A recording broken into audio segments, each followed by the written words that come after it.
drop a like and do share. Leave your comments and do not forget to subscribe for more videos.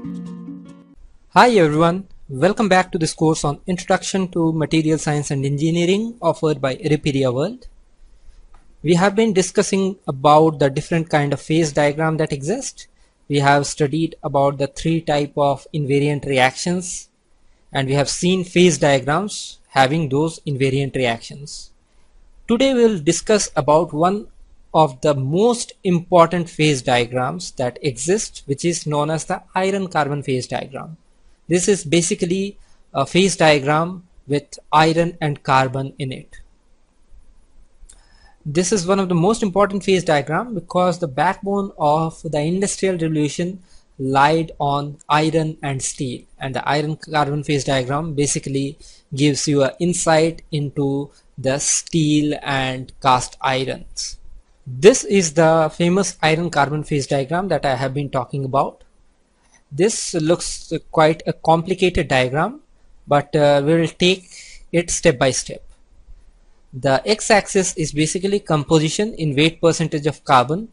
Our area of interest is only till 6.7 weight percent carbon.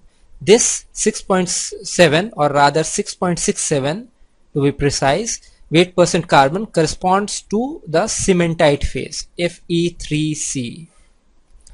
So that is the maximum we will go into.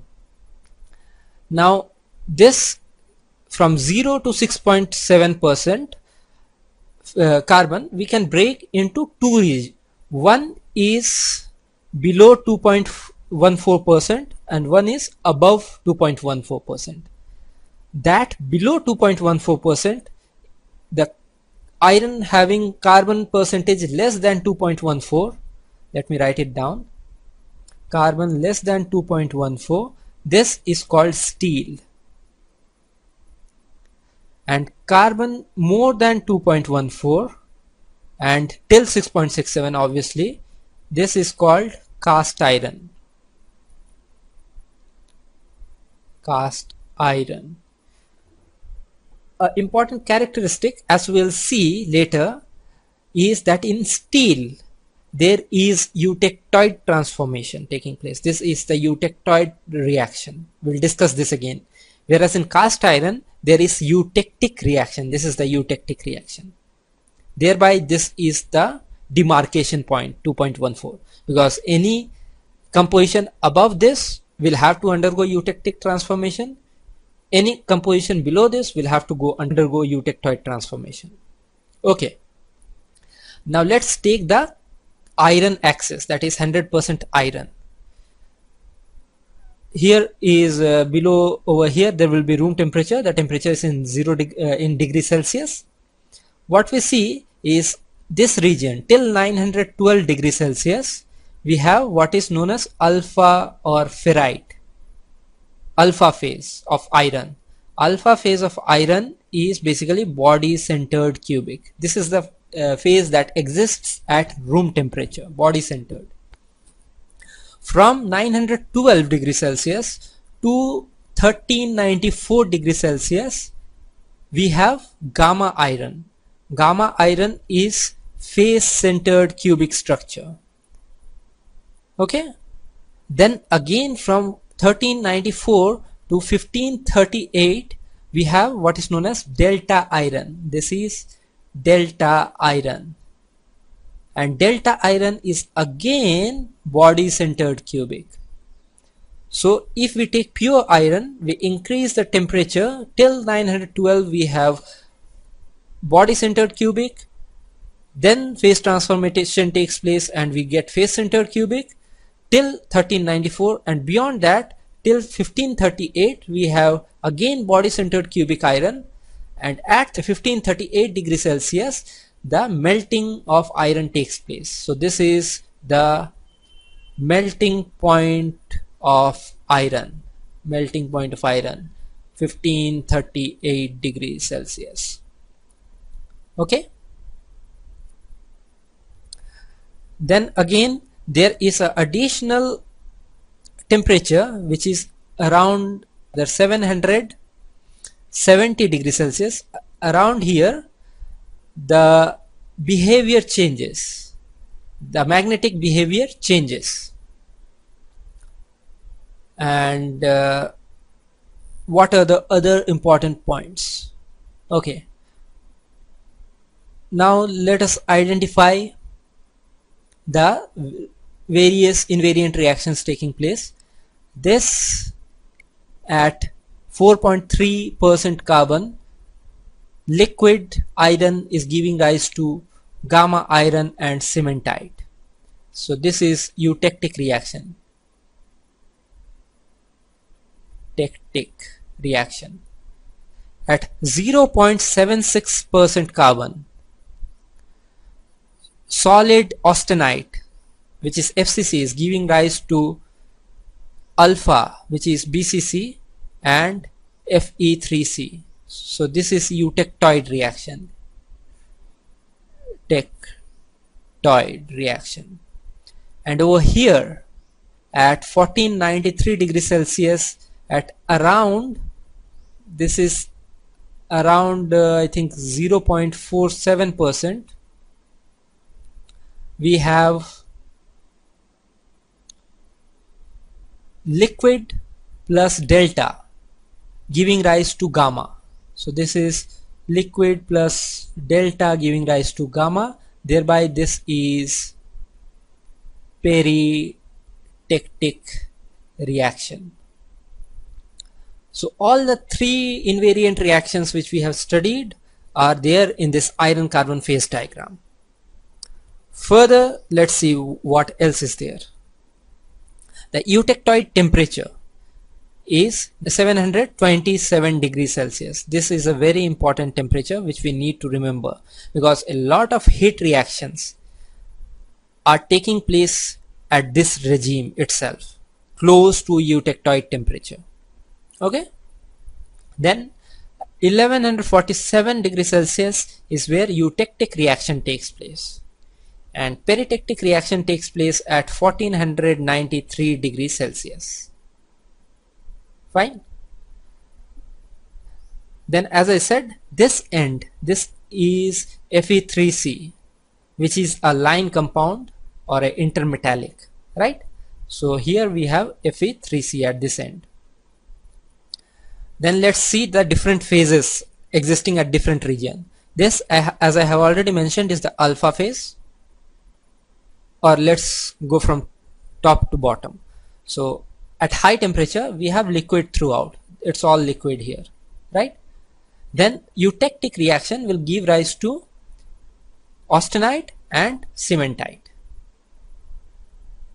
This is basically liquid plus cementite. This is austenite plus liquid, this phase. Now here we have delta plus liquid, delta ion plus liquid. This is delta region. This is delta plus gamma region, this region.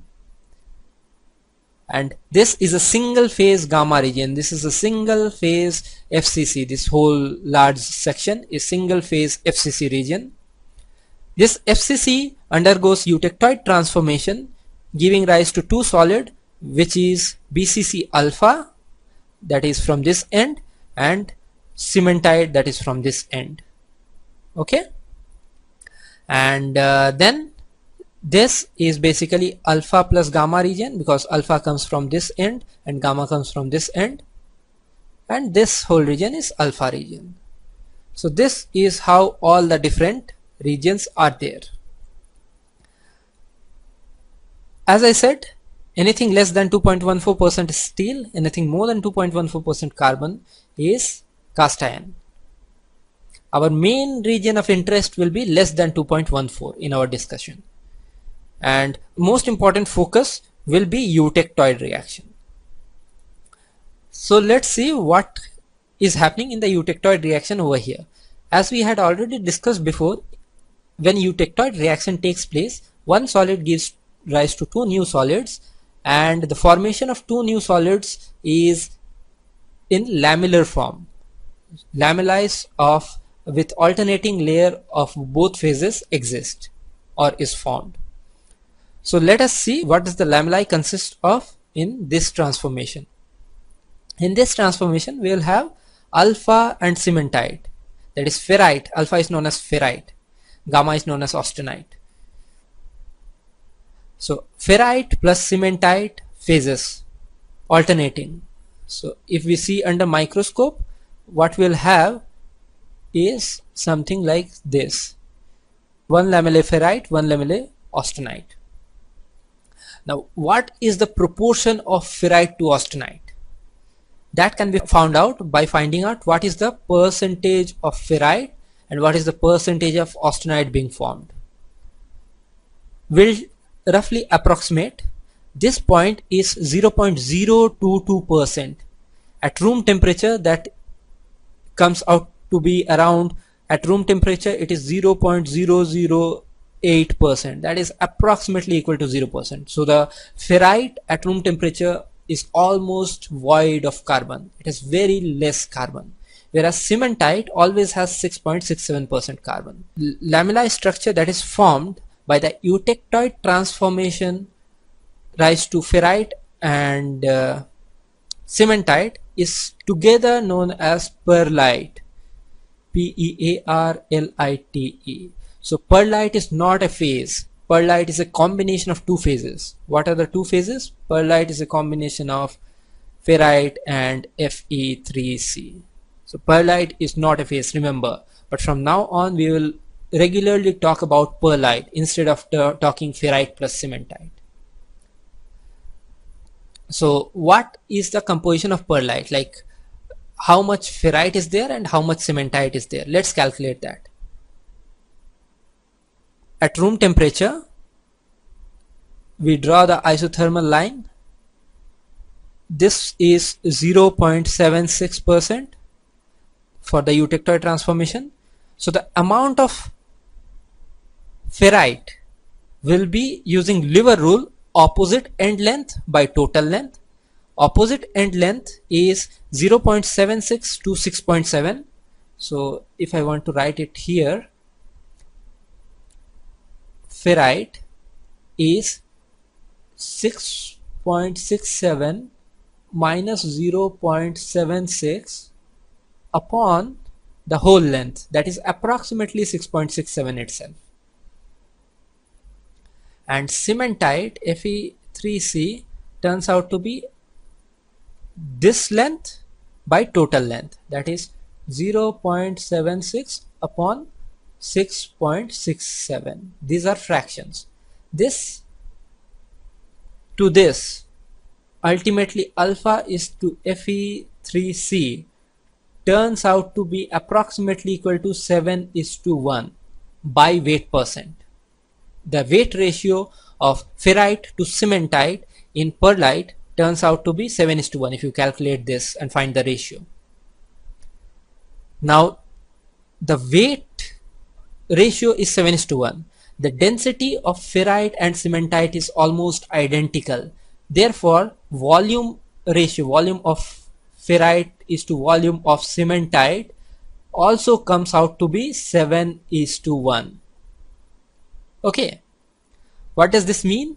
This means that since the volume ratio is also 7:1, that means the pearlite region is predominantly ferrite thickness, ferrite lamellae thickness is 7 times that of cementite lamellae thickness. So this is ferrite 7, this is pearlite 1.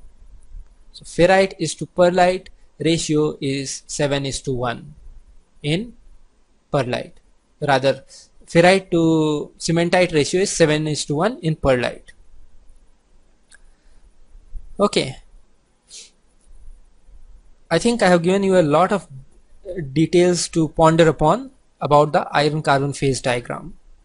I'll take the discussion further from here in the next lecture. Till then, have a great day. Goodbye.